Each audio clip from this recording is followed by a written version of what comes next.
Hello बच्चों, तो आज हम क्लास 12th बायोलॉजी का एक टॉपिक देखने वाले हैं, जीवों में लैंगिकता।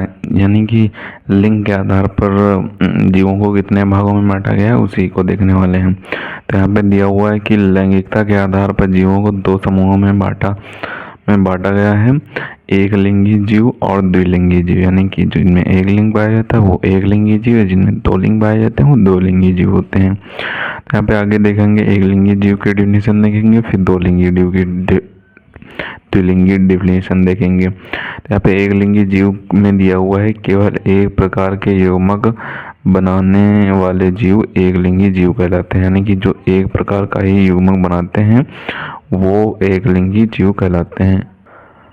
और इसमें उदाहरण दिए हुए हैं बिल्ली, घोड़ा, गाय, मनुष्य इत्यादि। यानी कि बिल्ली, घोड़ा, गाय, मनुष्य, इनमें से हमें एक ही लिंग पाया जाता है और ये युग्मक संलयन के द्वारा एक ही लिंग बनाते हैं, एक ही लिंग वाला जीव बनाते हैं। अब द्विलिंगी जीव में क्या दिया हुआ है? तो द्विलिंगी जीव में दिया हुआ है ऐसे जीव जो नर और मादा दोनों प्रकार के युग्मक बनाते हैं। यानी कि उसी में नर भी होता है और मादा भी होता है, दोनों प्रकार के युग्मक होते हैं, उन्हें द्विलिंगी जीव कहते हैं। इसमें उदाहरण आता है केचुआ और एक और आता है टॉप क्रोम आता है, वो दूसरा उदाहरण होता है। तो केचुए में नर और मादा दोनों एक ही जीव में पाए जाते हैं, इसीलिए इसे द्विलिंगी जीव कहते हैं। अब आगे द्विलिंगी जीव में दिया हुआ है कि पौधों में युग्मक उत्पन्न करने वाले जीव निम्न प्रकार के होते हैं। यानी कि द्विलिंगी जीव के अंतर्गत पौधों में युग्मक उत्पन्न करने वाले जीव निम्न प्रकार के होते हैं। तो आगे देखेंगे कितने प्रकार के होते हैं। तो यहाँ पे दिया हुआ है एक लिंगाश्रयी, जिनमें क्या होता है, जिन पौधों में केवल एक ही प्रकार के युग्मक बने उन्हें एक लिंगाश्रयी कहते हैं।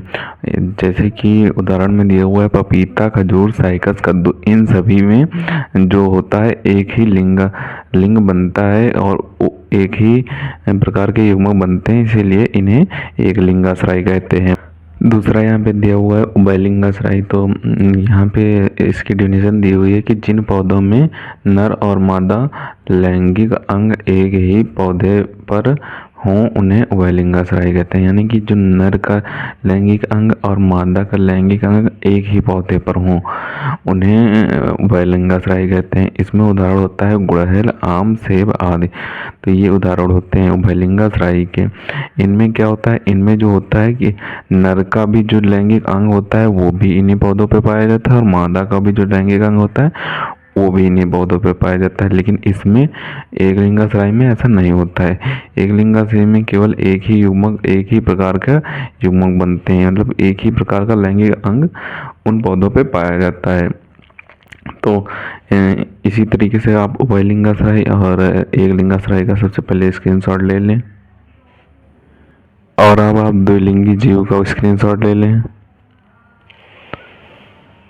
और अब आप एक लिंगी जीव का स्क्रीनशॉट ले लें और अब आप ऊपर की डिफिनेशन का स्क्रीनशॉट ले लें। तो आपको इसे अच्छे तरीके से तैयार कर लेना है। लगभग 2 नंबर या 3 नंबर में पूछा जाने वाला 3 नंबर में पूछा जाने वाला क्वेश्चन है।